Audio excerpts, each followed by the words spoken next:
Two players can make seemingly similar research choices, yet end up with radically different outcomes. Not because one got luckier, but because they understood how the tech deck responds to their decisions. In this video, I will lay out 5 principles of Stellaris tech pathing, a framework for making research strategic instead of reactive. Greetings, I am the composer of strands. By the end of this video, you will have 5 principles that let you make strategic choices, instead of feeling like you need to pray to your Shroud patron for luck.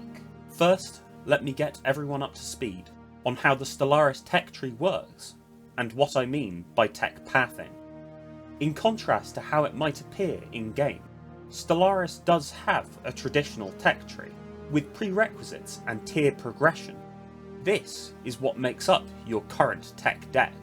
From this deck, only 3 technologies appear per research cycle, with each technology having a specific weight to be drawn that can be modified through in-game actions.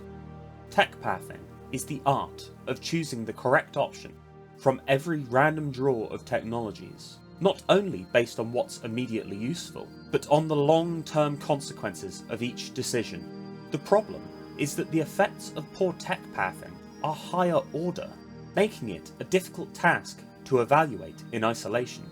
A novice Stellaris player is likely to look at a tech pathing expert and simply conclude that the expert seems to just get luckier than they do. For this video, I will be using Shroud Piercer.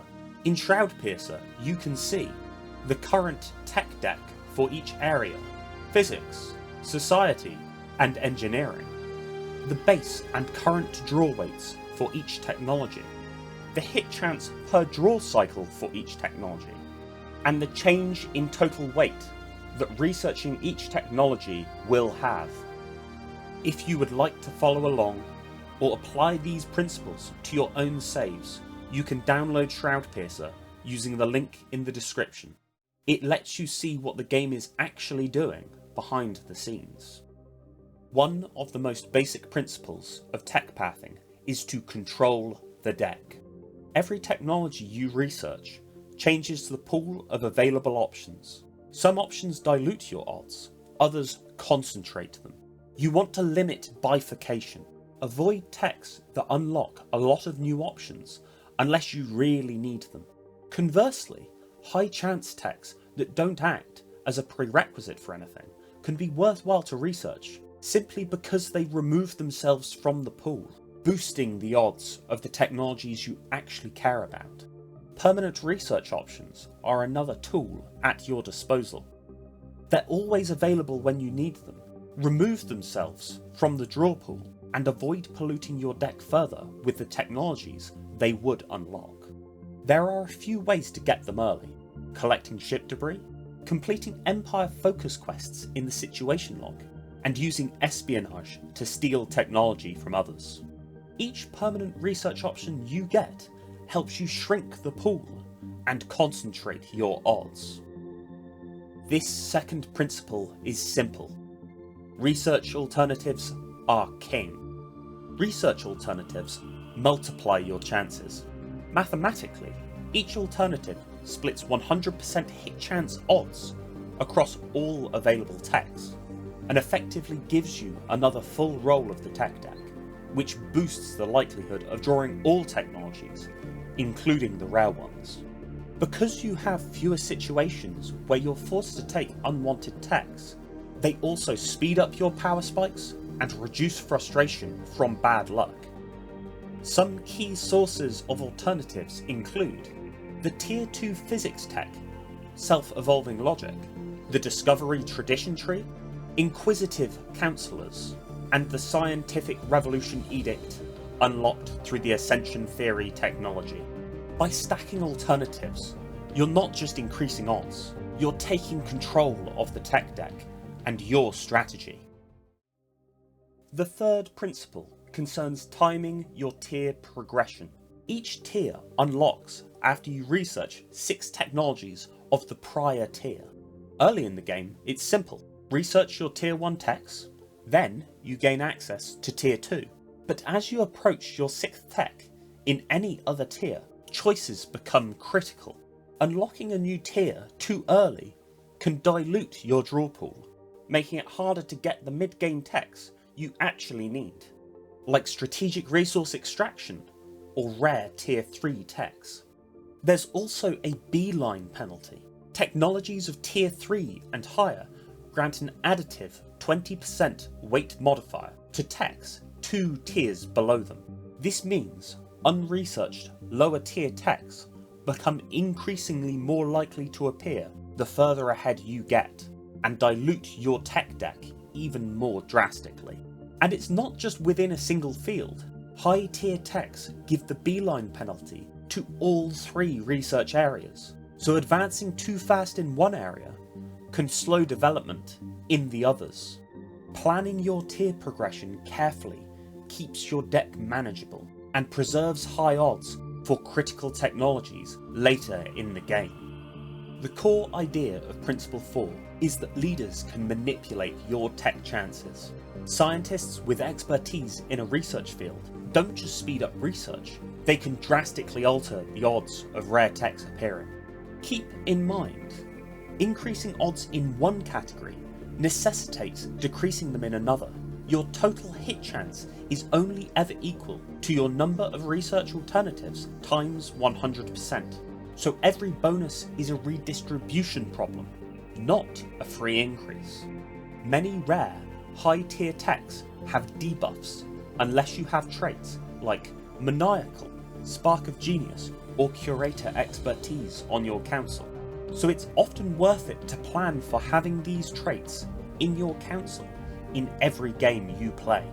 Expertise traits only help when assigned to the right category. Unmanaged, the flat research bonus from Maniacal may actually be more efficient.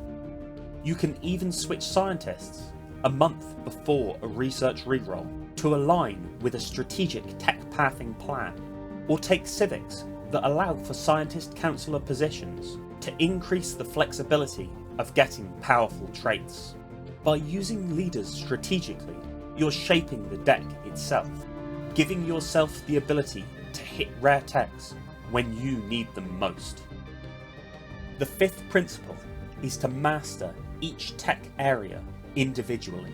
Physics, society, and engineering each behave differently throughout a game. This is due to the variation of important tech breakpoints and working deck sizes. Treating them the same is a mistake. Physics is the easiest to manage, with the fewest total technologies, fewer branching techs, and more predictable progression. Engineering has a larger pool of important economic techs, and gates your access to many strategic unlocks. The weapons technologies and ship technologies induce bifurcation at an alarming rate, so choices here can ripple through your strategy, especially since engineering holds the prototypical late-game technology, mega engineering. I have covered exactly how to force mega engineering in a dedicated video, because it's the cleanest example of these principles working together. And finally, society is often the most punishing to manage. It has the greatest number of techs by a wide margin, and many of the most important economic techs also cause rampant bifurcation. Because of this, the society pool invariably becomes bloated, often leading to mismanagement that can bottleneck your development whilst waiting for specific techs to appear.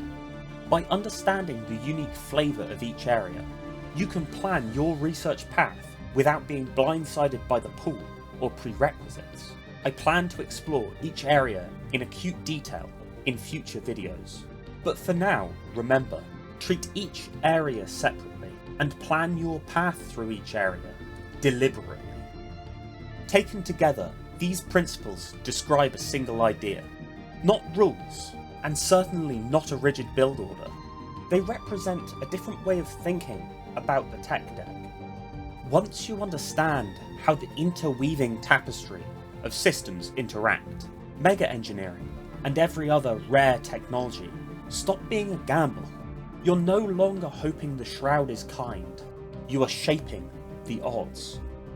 Tech pathing isn't something you solve in one unifying thesis. It's a skill you refine by understanding how your choices ripple forward through the deck.